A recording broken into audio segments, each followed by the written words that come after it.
Kasalukuyang nasa Sandigan Bayan si Senator Jinggoy Estrada matapos ilabas ang arrest warrant para sa kasong plunder.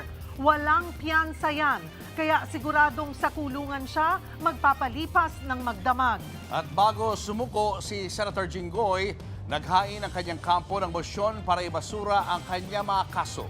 Live mula sa Sandigan Bayan, nasa frontline na balitang yan si Camille Samonte. Camille, ano na ang update ngayon kay Senator Jinggoy at anong ina-expect natin mangyayari sa mga susunod na oras?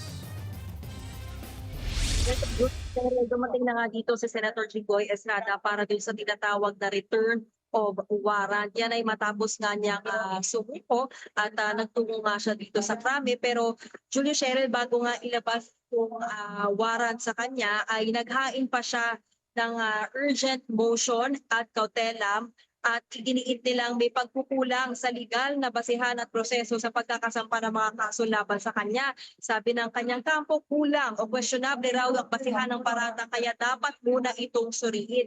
Ang mabigat din nilang hinihiling ay i-dismiss o ibasura ang kaso with prejudice. Ibig sabihin, gusto nilang permanenteng ibasura ang mga kaso at hindi na pwedeng hilain ulit. Kung hindi raw sila pagbibigyan dito, may second option na hinihingi ang kampo ni Senator Jinggoy. Yan ay ang pansamantalang pagtigil sa pag-usat ng kaso tulad ng pagdinig. Pinababalik din nila sa ombudsman ang kaso para muling imbestigahan o tapusin muna ang preliminary investigation. Ipinunto rin niyang hindi niya siya umiiwas sa kaso, hindi naninindigan lamang sa kanyang karapatan. Sa kabila nito, inilabas na nga ng Sandigan Bayan 5th Division ang warrant of arrest matapos hindi katigan itong motion ni Estrada nitong Biyernes. Nag-ugat ang mga kaso sa isinampa ng Office of the Ombudsman dahil sa umano'y illegal budget insertions at 573 milyong pisong umano'y kickback na nakuha ni Estrada sa mga flood control project ng DPWH.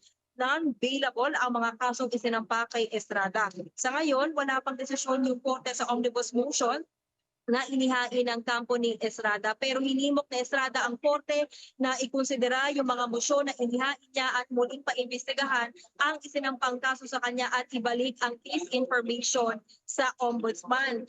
Gate ng kanyang kampo nitong Biyernes lang sila nakatanggap ng kopya ng resolusyon ng Office of the Ombudsman sa ugnay ng kasong plunder. Nararapat lang daw na mapagbigyan siya ng pagkakataon na gamitin ang legal na remedyo bago umaksyon ang korte sa kanyang kaso. Gayunman, handa raw ang senador na harapin ang kaso at patunayan na wala umanong katotohanan ng mga aligasyon sa kanya.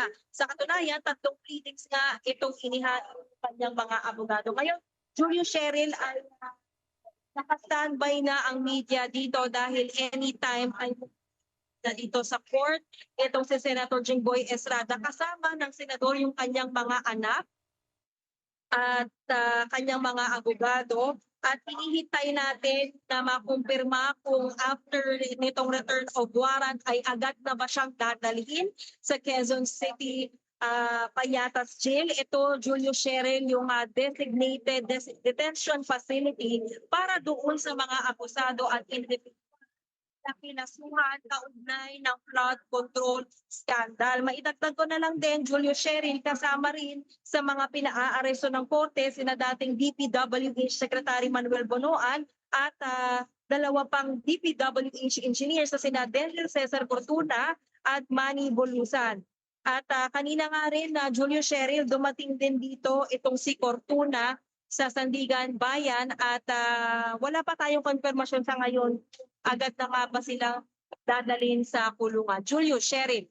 Sorry Camille, clarify lang natin. So sigurado na after dyan ay diretso na si Senator Jinggoy Estrada sa Quezon City Payatas Jail.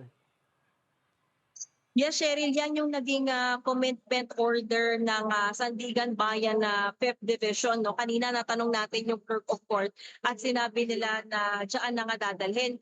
Actually, Cheryl, hanggang alas 5 lang, in fact 4:30 lang ang Sandigan Bayan pero hinintay talaga nila na dumating dito si Senator Jinggoy para doon sa return of warrant. Ngayon, hinihintay din natin, Cheryl, no, kung dadalhin din ba rito si dating DPWH Secretary Manuel Bonoan dahil kasama rin siya sa nag-surrender kanina, iwalay siya na pumunta sa krami, sa CIDG para nga isurrender yung kanyang sarili. Julio, Sherry. Camille, nandoon din, di ba? Si Senator Bong Revilla. pareho sila ng city jail na pupuntahan. Yes, Sherry, posible nga na magkasama sila sa iisang kulungan dahil gaya nga nung nasabi ko kanina, itong Quezon City Payatas Jail, yung designated detention facility yan para nga doon sa mga kinasuhan kaugnay ng flood control scandal. Pero Cheryl, maidagdag ko na lang din, no, kanina nung nag-briefing itong si Interior Secretary John Vic Remulla, ang sinasabi niya ay hindi daw nag-surrender itong si Senator Jinggoy pero inaresto daw siya nung nagpunta kanina si Interior Secretary Remulla dun sa Senado. So yan yung gusto nating hintayin na makuha ng reaksyon ang kampo ni Senator Jinggoy dahil kanina nung bago siya umalis ng Senado ay mayroon din siyang nilabas na statement doon at sinasabi nga niya na ang gagawin niya ay susuko na lamang siya. Pero kanina doon sa briefing ni Interior Secretary John Vic Remulla, ang iginigiit niya ay hindi daw siya nag-surrender kundi inaresto. Julio, Sherry. Camille, sabi mo rin kanina, naghain ng motion ang kampo ni Senator Jinggoy para nga ibasura lahat ng kaso niya. Kailan ini-expect na didesisyonan yun? Ako, Cheryl, yan ang aabangan natin, no, kung agad na bang ma-actionan itong mga motion niya. Kasi if you will remember, Cheryl, meron ding hiwalay na draft case itong si Senator Estrada sa second division naman. At kanina ay naglabas na nga sila ng calendar at bukas ay meron ng arraignment. Magsisimula na yung arraignment para yan sa kasong draft ng second division at posible rin na matalakay na rin dyan sa arraignment itong mga omnibus motion na inihain ng kampo ni Senator Estrada. Ngayon naman dito sa 5th division, dahil ngayon pa nga lang na ginagawa yung return of warrant, hihintayin pa natin kung agad din bang mas-schedule o mailalagay sa calendar yung mga susunod na hakbang. But normally, arraignment niya gaya nga nung ginawa nung second division. Sherry.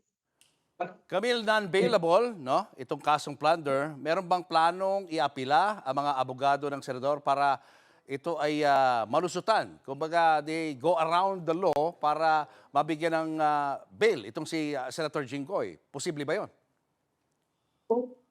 Yes, Julius, kahit naman na non-bailable itong kasong plunder na isinampa kay Senator Jinggoy Estrada ay pwede pa rin naman silang maghain ng petition for bail gaya ng ginawa ni dating Senador Bong Revilla na nasasangkot nga din sa flood control scandal. At binigyan din nga rin ng kanyang ang abogado ni Senator Estrada at maging ang senador mismo na i-exhaust niya lahat ng legal remedies para nga i-exercise yung kanyang karapatan sa due process at depensahan itong kaso. Yun nga rin yung ginigiit na kaya nga raw siya sumuko dahil handa siya harapin itong kaso at depensahan yung kanyang sarili dito nga sa mga alegasyon.